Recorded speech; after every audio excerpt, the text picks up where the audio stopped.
परंतु जब किसी के संग कोई हादसा हो जाए, वारदात हो जाए, किसी की बहन बेटी लापता हो जाए, किसी की मोटरसाइकिल टूट जाए, इनके कमांड सेंटर में चले जाइए, यही जवाब मिलेगा कि कैमरा उस दिन बंद था। उस समय कैमरा बंद था, चालान काटने के लिए कैमरा चालू है।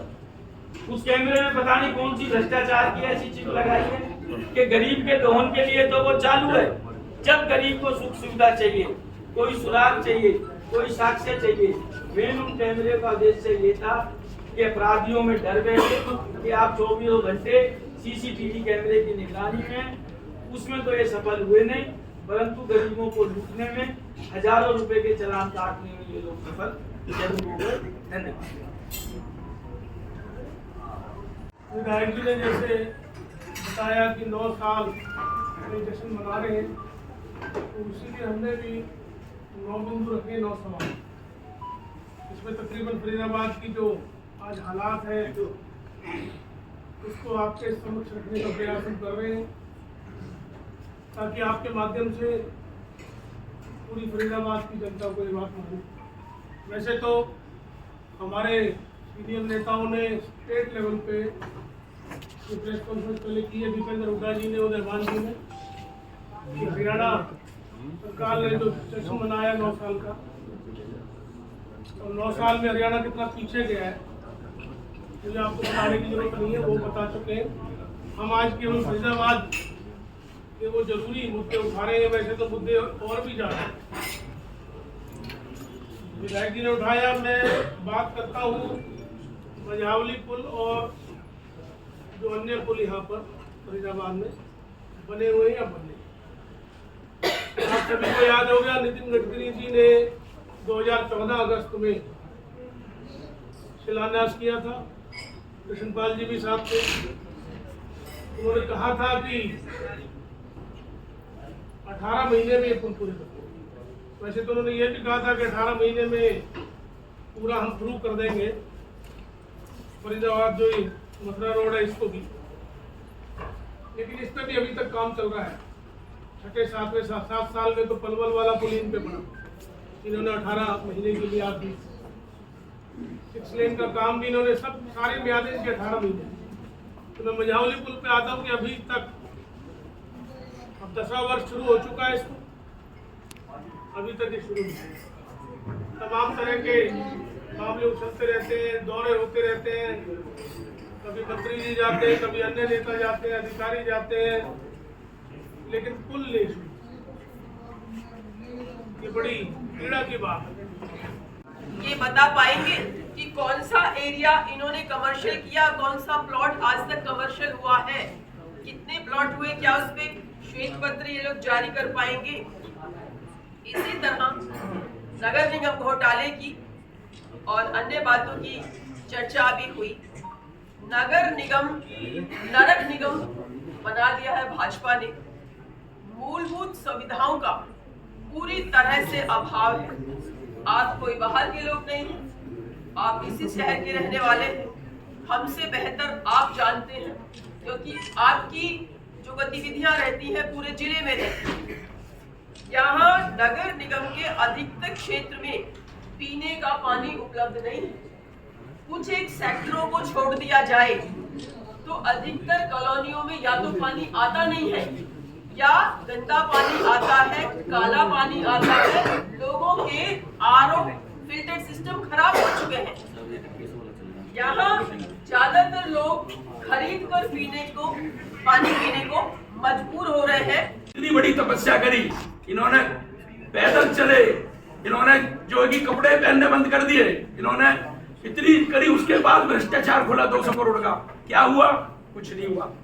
कोई गिरफ्तारी हुई हो तो बताओ, आज तक कोई कार्रवाई हुई है तो बताओ। तो इस तरीके की बात है। तो आप ये देख रहे हो कि स्मार्ट सिटी के नाम पर जो भी हुआ है आप देख रहे हैं। 3 किलोमीटर सड़क में ही स्मार्ट सिटी तैयार हो गया। तो कहने का मतलब यह है कि आम जनता को क्या मिला? खाली 28 सेक्टर से वहां तक ही 29 के पुल तक ही स्मार्ट सिटी है क्या? यही 3 किलोमीटर गए गया स्मार्ट सिटी के अंदर आता। कोरी झूठ बोली इन्होंने, भ्रष्टाचार चरम सीमा पे है।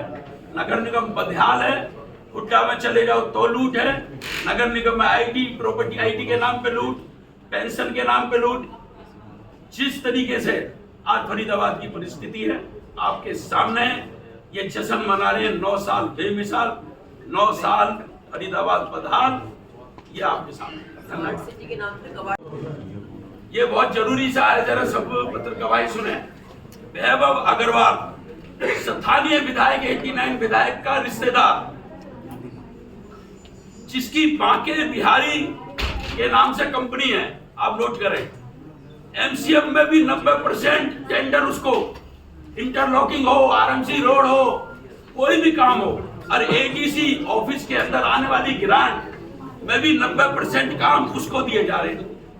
जनता किससे बात करेगी गुणवत्ता की, किससे बात करेगी मटेरियल की, किससे बात करेगी कि वो सड़कें अच्छी बन रही हैं गलत बन रही हैं, जब स्थानीय विधायक का रिश्तेदार ही 90% टेंडर लेगा और 90% ठेके लेगा, वो सड़क बनाने का, इंटरलॉकिंग का काम करेगा, एडीसी ऑफिस के टेंडर सारे वो लेगा, नगर निगम के सारे टेंडर वो लेगा, तो हम कैसे उम्मीद रख सकते हैं कि फरीदाबाद को अच्छी सड़कें मिलेंगी? कैसे उम्मीद करते हैं कि अच्छी क्वालिटी की इंटरलॉकिंग टाइल मिलेंगी? कैसे उम्मीद कर सकते हैं कि मटेरियल अच्छा होगा? ये भी एक जांच का विषय है। जब चौकीदार ही चोर होगा तो सुरक्षा कैसे होगी? धन्यवाद। आईएमजी में आज तक कोई मदद यूनिट नहीं आई है, जबकि पिछले कार्यकाल में यहीं से तो 2 मंत्री जी थे, विदेशों तक गए और कहते रहे बार बार आईएमजी में मदद यूनिट लाएंगे, लेकिन आज तक कोई मदद यूनिट नहीं है। इसी तरह सबसे ज्यादा रेवेन्यू देने वाला फरीदाबाद है, लेकिन वहाँ कोई भी मूलभूत सुविधाएं आज तक नहीं दी गई। इसी तरह वहाँ जो हमारी सरकार थी 2009 में मुझे जनता ने सेवा करने का मौका दिया, तो वहाँ किसान धरने पर बैठे हुए थे, मुआवजा राशि कम दी थी, तो मैं बगैर बुलाए, जबकि जिसकी सरकार होती है उसका नुमाइंदा कोई उसके खिलाफ नहीं जाता, लेकिन बगैर बुलाए, क्योंकि मैं भी एक किसान का बेटा हूँ, उसके नाते बगैर बुलाए उनके बीच में गया और उनकी समस्या सुनी। तो उन्होंने कहा जी बल्लभगढ़ से सटे हुए हमारे गांव हैं, चंदावली, मचगर, सोतई, मुजेरिया, नवादा, 5 गांवों की जमीन गई है और बल्लभगढ़ से सटे हुए गांव है, लेकिन मुआवजा राशि बहुत कम है, हमें मुआवजा राशि बढ़ाई जाएगी। लेकिन मैंने जब उनसे कहा आप किसी से मिले हैं, उन्होंने कहा जी बहुत लोगों से कहा, लेकिन आज तक किसी ने मुख्यमंत्री जी से नहीं मिलवाया। जब मैंने उनसे कहा मैं आपको कल मिलवा दूं, तो वो हंसने लगे, समझ रहे थे शायद जिस तरह पहले नेता झूठ बोल के चले गए उस तरह ये भी झूठ बोल रहा होगा। लेकिन मैंने कि भाई हंसते कहियो, मैं तो अभी बात कर रहा हूँ और कल ही मिलवाऊंगा। अगर मुख्यमंत्री जी चंडीगढ़ होंगे तो वहां चलना पड़ेगा, और दिल्ली आ रहे हो तो मैं बात करता हूँ।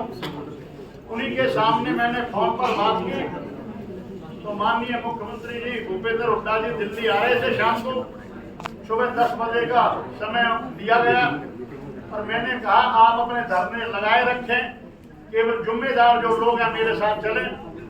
हमने उनकी 3 समस्याएं थी।